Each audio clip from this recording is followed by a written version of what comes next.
नमस्कार मंडळी, कसे आहेत सगळे? मस्त मजेत ना? आम्ही पण मस्त मजेत.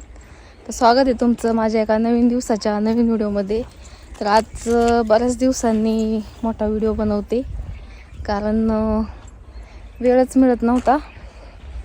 तर लोकांची पोरं हातभर का असाना, पण आपलं ईदभर कामी येतं, हे मात्र जुन्या लोकांची मन खरी ठरली.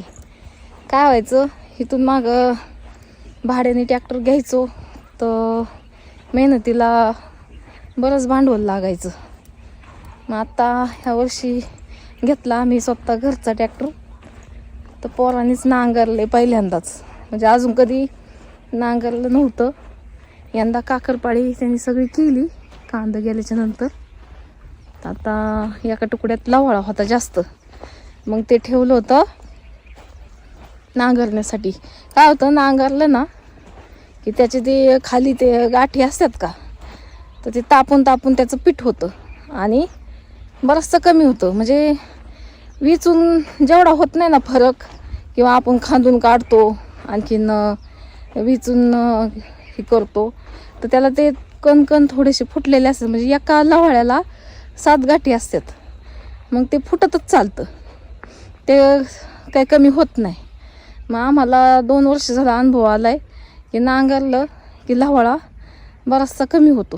म्हणजे ते गाठी ज्या निबार असतात ना, तर ते उन्हाने तापून त्याचं पीठ होऊन ते जागेवर कुजते, मग बराचसा फरक होतो.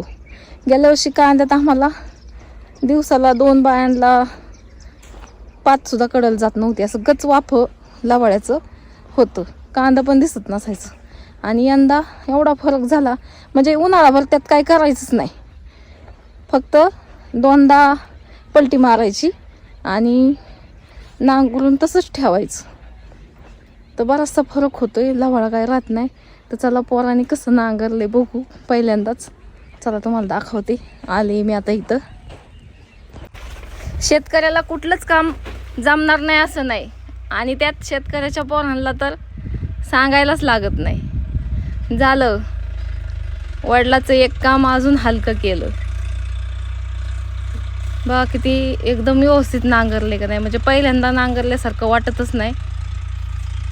मस्त नांगरले.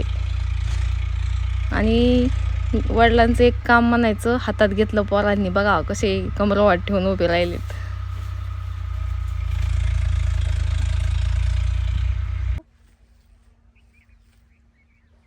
अख्खं मुळे डायसेट निघले का नाही, म्हणजे बरंचसं. ओके, गाठी सगळ्या अशा गोळा. पहिलं म्हणजे याचाय लागायचं आम्हाला, नांगरलं की मागं याचत बसायचं.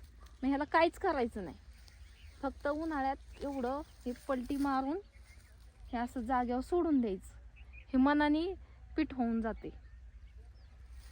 ओके, हे अशा निबार गाठी असतात का, हे कुजतं उन्हाने तापून तापून.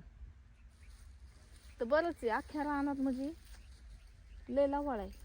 आता नाही हो काय वाटत, खुरपणीच्या वेळेस आपलाच घाम निघतो, मजुरी मारण्याची लागती. एक तर बायांना रोज वाढलाय.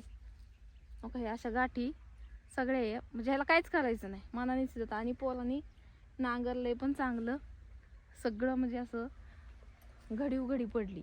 कुठं काय अशी नळी दिसत नाही. बघा आता तुम्हीच, म्हणजे पहिल्यांदाच नांगरले त्यांनी, तर सगळी घडीव घडी पडलेली आहे. चांगलं नांगरले, म्हणजे पहिल्यांदाच केलंय तसं. ओके, हे असं हे बघा सगळे जाळेच आहेत का नाही. तर ह्याला आता काहीच करायचं नाही, चट्टे होऊन जाते. भरपूर औषधं केली पण कशानेच काय झालं नाही. आता परत एकदा 1 महिना 1.5 महिना तापून द्यायचं आणि परत पलटी मारायची. काहीच राहत नाही, म्हणजे निम्मा जरी कमी झाला तरी पुढच्या वर्षी अजून. तर कसा वाटला आजचा व्हिडिओ नक्की कमेंट करून सांगा. तुमच्या कमेंटमध्येच कळन झालं का नाही, व्यवस्थित काम करून दाखवलं. तर चला, बाय.